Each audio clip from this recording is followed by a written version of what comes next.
Hey guys, welcome back to the DM and Friends. I am DM Angelo, and we're going to continue our series on the Weird Gear Chronicles. A couple weeks ago, in our first video, we talked about the 10-foot pole, and hand that over to our lovely assistant. And then we went on to the iron spikes, the one and only chalk.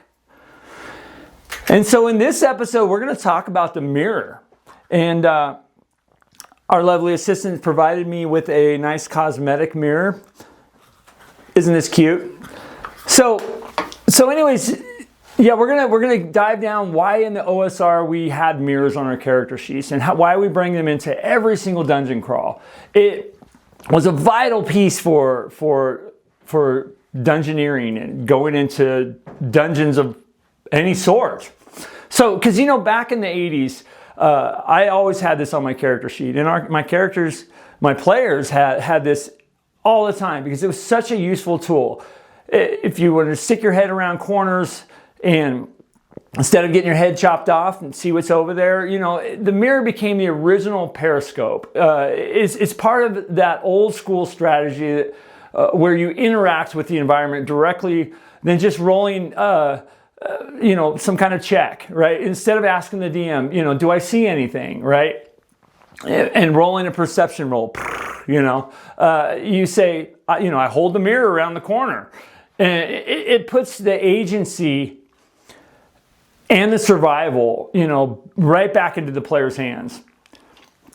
So let's talk about practical use, you know, safety in reflection, right? So how does this actually save your life as a player? Well, number one, and I talked about it very quick, you know, mentioned it a little bit there, is, you know, peeking around corners, right? So, and this is a big one, you know, you hold the mirror out to check suspicious corridors or areas, without putting your face, you know, in the line of fire, right?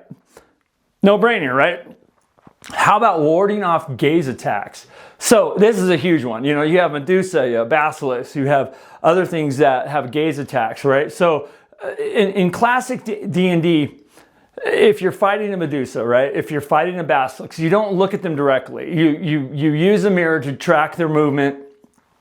And in some cases, you know, maybe that could turn them to stone. You've seen, you know, Jason. I think it was Jason in the Argonauts movie, or yeah, maybe not. But anyways, so a reflection, right? So that's a huge one. Signaling the party, right? So you know, and I've seen this done in games. So if you're you know, in a large chamber, right, and you need to stay quiet, you know, it could be a way to communicate, right? You know, instead of using lantern light. You know, maybe there's, you know, you could reflect it off of a torch.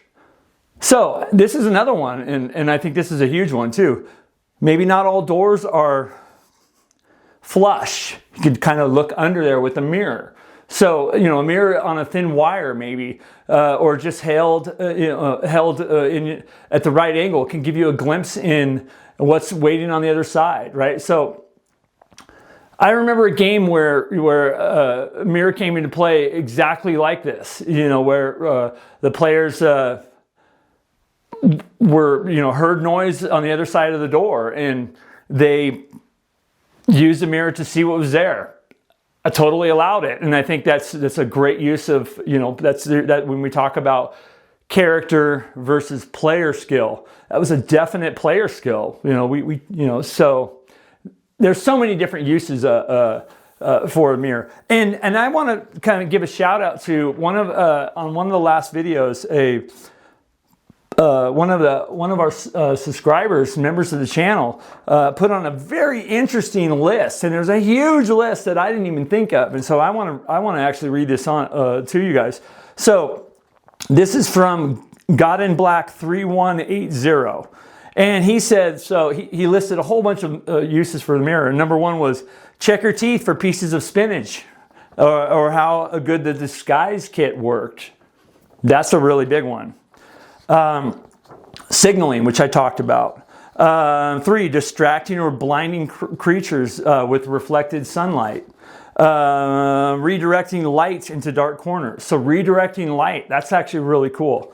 Obviously, I talked about petrifying Medusa and Basilics. Number 6, checking if a creature's reflection shows up in the mirror. If not, it's time for the good old pointy stick to the pump. So in other words, checking to see if it's a vampire.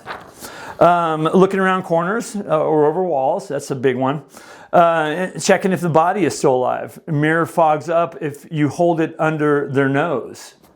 So if you got, then you can kind of see the breath. That's a really ingenious way. Watching if you're followed, right? Telling the bard there's something wrong with his appearance and make him frantically check himself over and over next 10 minutes. Might work on other vain creatures too. So very cool. And this was just one comment that had so many, so I wanted to pull that one out. But yeah, there's so many different uses for the mirror. So the other thing I want to talk about, the problem, the fragility. Yeah. So the catch, mirrors are fragile, right? So even a steel one can get scuffed, dented, or dropped in the heat of a battle, right? In the 80s, we were always worried about what 7 years of bad luck. I remember a game where there was a mirror that was broken, and that I didn't do it as a DM, but they thought, oh my God, I have 7 years of gaming bad luck. Now, a good way to add tension, right? But that's the beauty of it. If it's a small item that provides a massive tactical advantage, if you think creatively, right? And that's what we did in the old school. We thought creatively. It's another tool that rewards preparation. You don't always have to have the perfect spell, but if you have a mirror and a good idea, you might just live to get to the surface again. So, in closing, and I hope that provided a good list. I mean, there's so many, there's so many uses for this, and thank you for providing that list, God in Black 3180, and all you guys that did. So the next time you see mirror steel on the equipment list, don't laugh. Think of it as a tool of survival. It's about gathering information, right? And repelling attacks and not exposing yourself to the worst dungeons, dangers that the dungeon has to offer, right? So, old school gaming is about mindset, right? Using your tools, to stay one step ahead of the DM, as a player, right? So, next week, we're getting in one of the most versatile tools in the equipment list, a weird equipment list, and that's the oil flask. I'm going to talk about the uses of oil flasks. We're talking lights. We're talking weapons. We're talking, emergency barriers. So, all right, you guys, I hope you enjoyed this. Look at the mirror. And if you ever use a mirror to survive a Medusa attack or outsmart the DM, put it in the comments. And DMs, if you ever had players do that to you, I'd love to hear how your players came up with something awesome and creative. So you guys make sure you like, subscribe, share this video with other players and DMs out there. I love to hear from you guys. So please, in the comments, tell me how everything's going. I can't wait. Can't wait to hear all the comments. And yeah, so I am Angelo, DM Angelo. This is the DM and Friends. I love Advanced Dungeons and Dragons. I love monsters. And man, I love you guys. And I love this community. Thanks for being a part of it.